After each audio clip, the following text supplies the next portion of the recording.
Everybody write your name on your answer sheet, and we're going to talk today about what do you know. And this is sort of some random questions about stuff. I don't think it's going to hurt you a bit to go through this. Some of you guys are going to know the answers.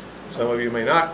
All of you may not. We're going to see how you're going to do on these 10 questions. We're going to elaborate them a little bit so you can actually pick up on some stuff here. Now, during blank load operation, an engine has high vacuum and is given additional timing events. Do we call out the answers? I think we should call out. No, you're going to write down the answers, and I'm going to grade the test. And you get what you get. If you get an F, you just get an F. You know what's that? I like that picture on that Windows 10 screen over there. All right. During blank load operation, the engine has high vacuum and is given additional timing advance. All right. Don't blurt your answer out loud because it may be the wrong one. Somebody else may put it down, and you could be responsible for them getting an F-bomb on their test. Dwell is adjustable and can be changed by doing what to the point gap? Increasing, decreasing, both, or neither. You might see the little diagram here. All right. There's the points. Cam, points, plug wires, spark plugs, distributor rotor. The distributor sorts out the spark and sends it where it's supposed to go. That's why if the wires are crossed, the distributor's not in right. These don't fire when they're supposed to. That's your battery, and a coil here with a primary and secondary winding, and your ignition switch. Now typically, you're going to have either a resistor built into the coil or you're going to have an external resistor that's going there. Now this right here is an old ignition system, but if you understand this, it's a little bit easier to understand the ones that came after it. Whenever you close those points, it saturates this field. Not many windings on the primary, a lot of windings on the secondary. You get a magnetic saturation. There's also a metal core in here that's not pictured.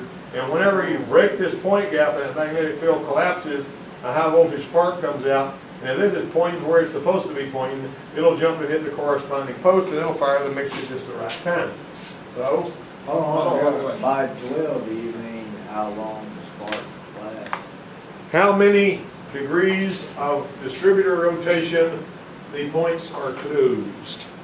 How many degrees of distributor rotation the points are closed is what dwell is all about. So how long are that? What percent of a 360 degrees? You know, they're going to have there's going to be a certain amount of that angle that the points are closed, and that's what your dwell is. Right? And also, it's a good idea if you're putting points in something on an old vehicle that you're working on, and we're talking really old, like 71, 69, 70 model. There was no electronic ignition very much on anything until 1972. Chrysler came out with it, and then Ford and GM followed 2 or 3 years later. But back in those days, you needed to put a little grease on that cam because this little rubbing block would wear out. Now this little condenser right here, it has a job to do too. If you've got a bad condenser, one of those will run bad. And so that condenser, basically, a condenser is like what? What's another word for condenser? A capacitor, maybe? Yeah. This is the thing that looks like a little firecracker. It looks like a can, and it can store energy. You can lay it on the engine block. You can let a spark jump to the wire that's coming out the end of it. It'll store all that energy, and you can bend it around and touch the can, and it'll go pop, like a little loud spark plug pop. If somebody happens to pick it up and touches both of them, they'll get a great big surprise. Okay? Now then, slightly after the piston reaches the top of its travel, the spark plug fires. True or false? Slightly after the piston reaches the top of its travel, the spark plug fires. Is that true or is that false? Write your answer very clearly so it can be read by somebody that can read. The operation of the ignition coil is based upon the principles of A, heated hydrocarbons, B, magnetic induction, C, flux capacitance, or D, spark conduction. But of course.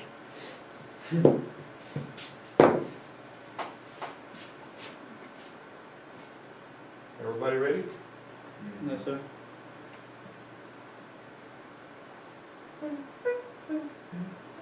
You need a lifeline? Need to be able to see? Okay. You're good. All right. Computerized ignition system uses centrifugal and vacuum advanced timing methods. True or false? Whenever you're spinning this thing, these weights come out and actually changes the pole piece. Computerized ignition. What are we talking about when we say computerized ignition, by the way? EFI.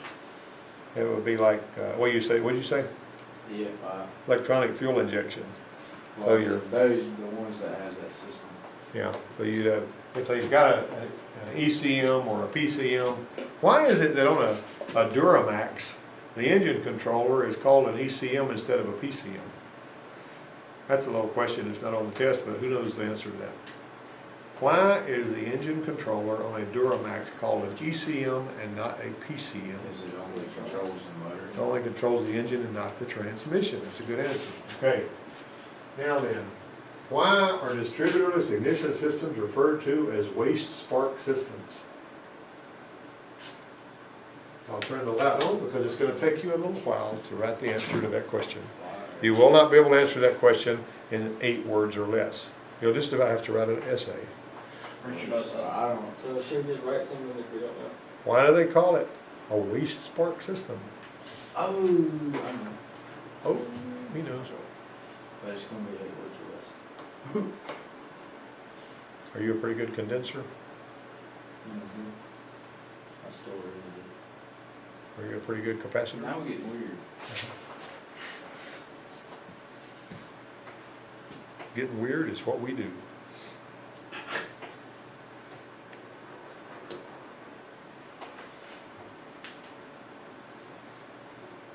What plane was the man talking about when he said, when the plane is flying faster than a bullet, guns are of little use? That would be the SR-71 Blackbird.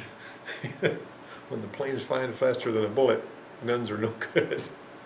Where'd that come from? Discovery Channel. No, but where did that reason you said that come from? I just sort of say random things so that people like you and my oldest son Matt will go, what? You know, that's basically what causes y'all to go, what? A lot of other people just let it pass. All right, you got that? In a diesel engine, the air-fuel mixture is ignited by what? In a diesel engine, the air-fuel mixture is ignited by what?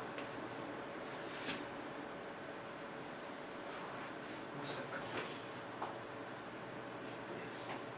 You guys ever seen one of these? Yeah, it's a good one. What does it do? It heats up the When, sun. wait, do we need to tell you? I would say it glows.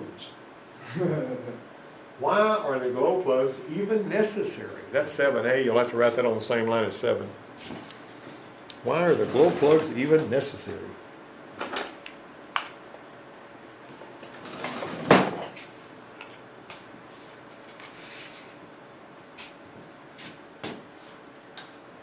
This is a glow plug.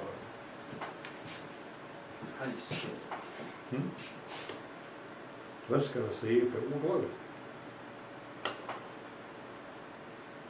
No blue. That's why it kicks the remote. It says wait before you fire a diesel up. Stick out your tongue. What is that? All right, let's move on to the next question. We're almost through. We've only got 14 more questions to go. All right. In a diesel engine, the air compressed in the combustion of each cylinder approaches what temperature? And a secondary question would be, why does it approach that temperature? What makes it approach that temperature? The air compressed in the combustion of each cylinder approaches what temperature? This is before the combustion event happens. Richard, The I thought we were combustion. in auto, not diesel. Is it over 200? Well, it's part of what you're going to need to learn. You need to understand this. You don't need to say, well, I learned auto, man. I don't know nothing about a diesel. Well, maybe you can't fix the diesel, but you need to know kind of a little something about how they work. We're going to go back over these, and we're going to answer them after you swap papers, and we're going to see how well you did. So you're going to know this a lot better than. Okay, excessive what is created when fuel is burned without sufficient air to allow complete combustion? Excessive what? You guys that took emissions last semester should know the answer to this. Now these two guys right here, they're pretty much gonna get a pass on this question. You guys, you're gonna get drilled, okay? All right. What is formed is created when fuel is burned without sufficient air to complete combustion. I even put some big little pictures on it for you. What is a closed loop system T? I don't know what that T's doing there, but there it is. What is a closed loop system? And I'm not saying, give me an example of a closed loop system. I'm saying, what is a closed loop system? Define closed loop system.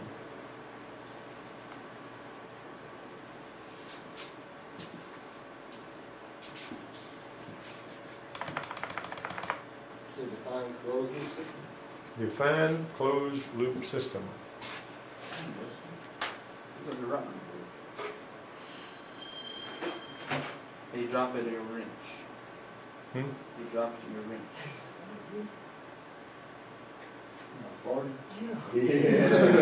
Did you guys see Down Periscope, that movie, Down Periscope? No. They were trying to be really, really quiet because this other sub was hunting for them. And this other sub, that guy stepped up to the snack bar and he was buying him a candy bar and some coins got away from him. And a quarter and a dime and a nickel hit the floor. And this guy that was listening to the sub below, he goes, somebody just dropped some coins. A quarter, a nickel, and a dime. 40 cents. That, if you hadn't seen it down Periscope, you need to go find it on YouTube or somewhere. That's one of the funniest movies you'll ever watch. Boy, is it ever funny. All right.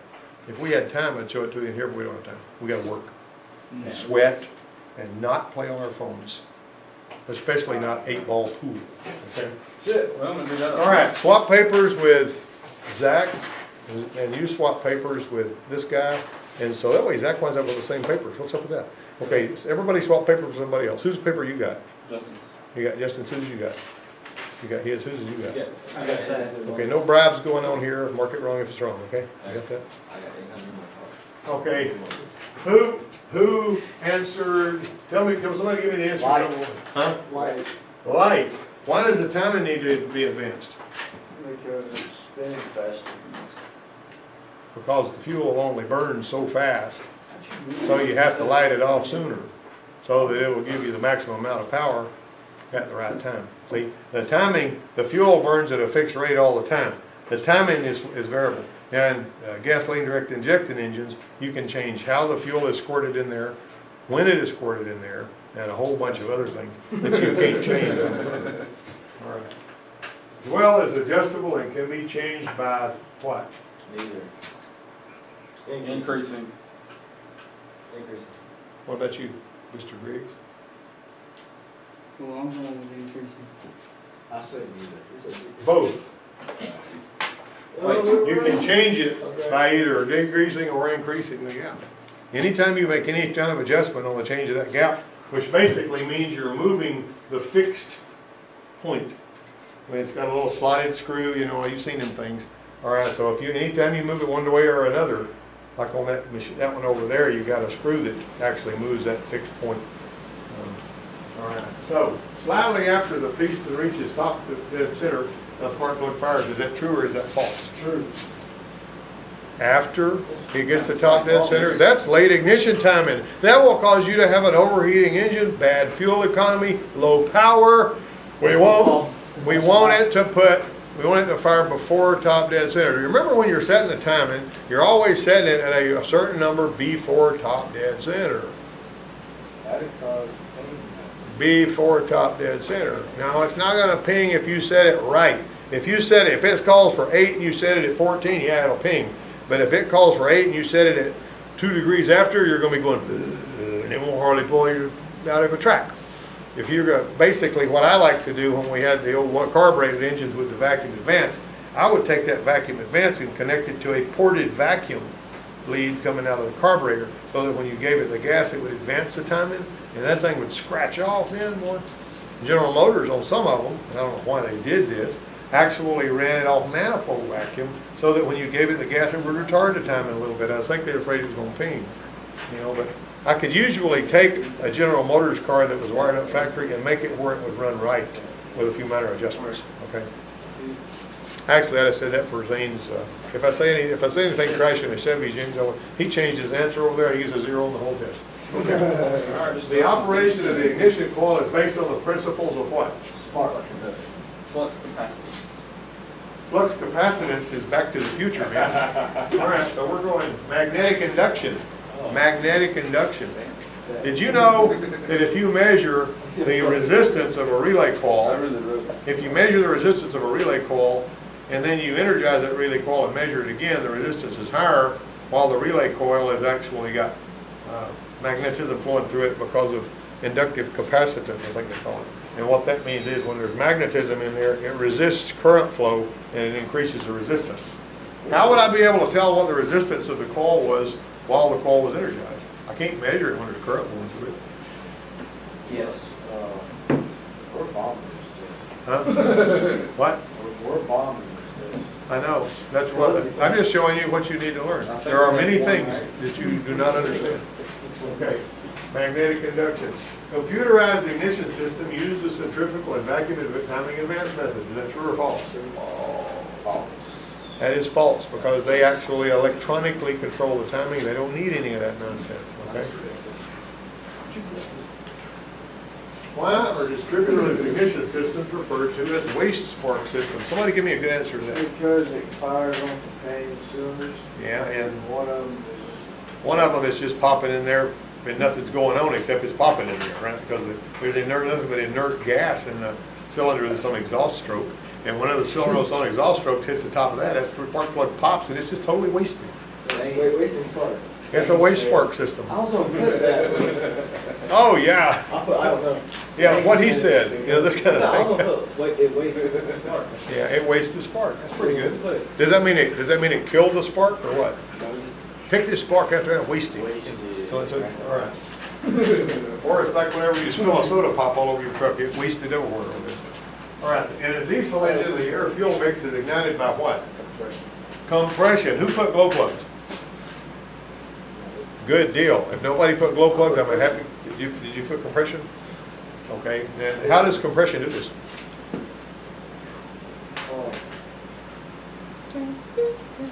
I just knew it was compression. So I knew you told me. Diesel is a different type of, it doesn't, diesel lights, it gets too, Anytime you compress air, it heats it up. yeah, but it's not gonna, If you got a high gas has to have a compression, spark. nah, if it's high enough compression. How close is the piston to the head in a diesel engine when it hits top dead center before it starts back down? No, I don't know the numbers, but it's probably pretty close. Okay, is it? When it's cold, it's about 40 thousandths of an inch on the ones I know about. After it heats up, it can be as low as 7 thousandths of an inch. I was talking to a Power Stroke diesel engineer at the Indianapolis Raceway when I was up in the hospitality booth. And he was telling me that sometimes whenever they were testing those engines in the lab, that piston would come so close that you could see the marks that valves left on it. Whenever it was hot, the piston gets a little fatter, you know, and it gets a little closer and all that. After I got through talking to the guy, asking him a lot of questions, my technical editor says, I've been wanting to talk to one of those guys for years, and you sat down next to one of the hospitality booths. I can't believe this. The guy probably wouldn't have told me as much as he did if he wasn't a little tipsy, you know, with all due respect. All right. Why are glow plugs necessary? That would heat up the motion and all of that. Well, I thought compression did that. Yeah, but when it's cold, there's not gonna be as much It compression. helps. So that it helps. So tell me about heat transfer. Whenever something gets hot, what's going on there? It's going to flow from hot to cold. If the metal is cold and the engine's cold, any heat that's generated is going to be absorbed. So you're basically going to have to help it. Now, some of the old tractor engines used to start a little fire in the manifold so that whenever the diesel, you know, whenever that fire would get sucked in there, they'd have an injector with a little cigarette lighter looking element on some of them tractors that, I mean, them forklifts that looked like a backwards tractor I worked on down there at when I was working at Sabine. They would have a little injector, a fuel line, one of the injector, and it would trickle a little fuel in there and get that fuel good and hot so that when it went in there it'd bust off. And busting off is not a bad thing either if you use it in the right context. Okay.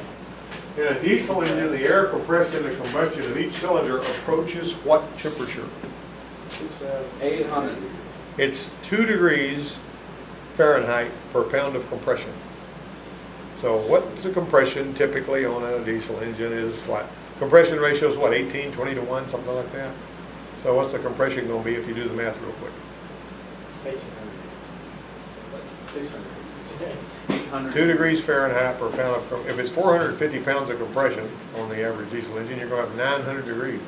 You squirt some atomized diesel into a 900 degree chamber, it's gonna light off. Hey, I didn't miss that. And the combustion chamber is actually that bowl that's built into the top of the piston. 800 degrees is just about right, isn't it? No, it's like 900 degrees. You missed it by 100 degrees. You can suck it up. All right, here we go.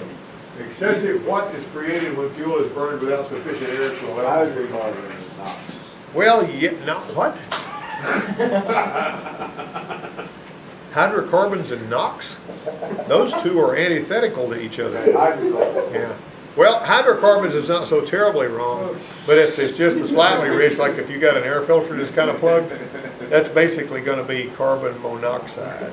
You remember every oxygen every hydrocarbon molecule wants to get married to 2 oxygen molecules. If there's not enough oxygen and a little bit too much fuel, you're going to get carbon monoxide. That's the invisible gas you can't smell, can't see, But it, and it basically puts you to sleep forever. You know, and our vehicles nowadays put out carbon dioxide, which feeds the grass beside the road, and that's why the grass has got to be mowed so much, because the grass is saying, give me more, and it's growing and growing and growing. All right. I saw a little thing today, by the way, that said NASA studies had shown that the Antarctic ice cap is growing and actually lowering the level. That's right. Now, NASA didn't like that, but that's what they found. You saw me post that earlier? hey, Rich, Yeah. go to the next question. My answer's right. All right, let me read you his answer. All right. A system that tells something to do something, and that something sends feedback, and then another something listens. That's correct. Yeah, he got that right. Yeah. There's too many somethings. Yeah, well, that's okay. We're not grading, we don't grade grammar unless it's JP, okay? All right, so what we got here is we've got, on my watch right here, my watch is my watch open loop or closed loop? Well, it's telling you to read it, so. It's open. Open loop, because it doesn't know if it's right or wrong. It knows it's how to turn at a certain rate if I set it. That's open loop. What example of a watch would you find that would be closed loop? Is there such a thing as a closed loop wristwatch? Oh, well, I started watching our phones. Atomic watch that can talk to the, you know, the time, the cesium clocks up there. You know, so basically if I've got like a sky scan clock that sets its time automatically whenever, you know, and all that, it's keeping itself accurate. That's a closed loop. The thermostat on the air conditioner is a closed loop. It's measuring the temperature. It can control the temperature to an extent. So if it sees a temperature that's lower than the set temperature, you know, it shuts off the air. If it sees it higher than the set temperature, you know, in wintertime it goes the other way, you know. But the point I'm trying to make is the wrist around which the watch is strapped is a closed loop system. It can fix itself, diagnose, and everything else. You know what I'm saying? But the watch is an open loop system and all that. Of course, the watch, we know somebody made that, but we're claiming that the wrist just basically sprung out of a warm pond somewhere. Makes a lot of sense, doesn't it? Okay. How did you do? Give me some grades, guys. Which score did you make? He made a 40. Made a 40. What'd you make? What did Mr. Griggs make? Who? He did pretty good? Well, Mr. Griggs didn't fall off the turnip truck, you know what I'm saying? This, All Well, right. he got most of them wrong, but I'm not sure about this That one's number right. 7. that one. He did pretty good, yet he got most of them wrong. I'm not exactly sure. That sounds sort of... On number 7, when it said. So you made 40. What did Zane do? I made a 40. Did you make a Z? Okay. All right. What about you? What about... He made a 30. He made a 30, so you guys beat him by 10 points. Who made the lowest score of all? He made the lowest score of all. Okay, he gets a gold star. All right. I'm gonna go start. Yep. Well, when I was playing in that golf scramble in Phoenix, Arizona out there, and I had never played golf in my life before, it was a par 72 course, and we shot like 74, and we won last place. And I got a plaque, and nobody else did. Actually, I think the people that did the best did, but I've got one in there showing me swinging and missing at a golf ball. You know, so. Wait, it was a par 72. It was a par And you were 72. We two hit over 70. par. We hit 74. We were 2 over par. The other teams were like, you know, way under par, and we scored worse than all the other teams did because we were lousy golfers. No, But I thought we did pretty good, basically. scored? But I will tell you this: when those other guys were getting tired at the end of the day, and I was still whacking them balls way out there, you know.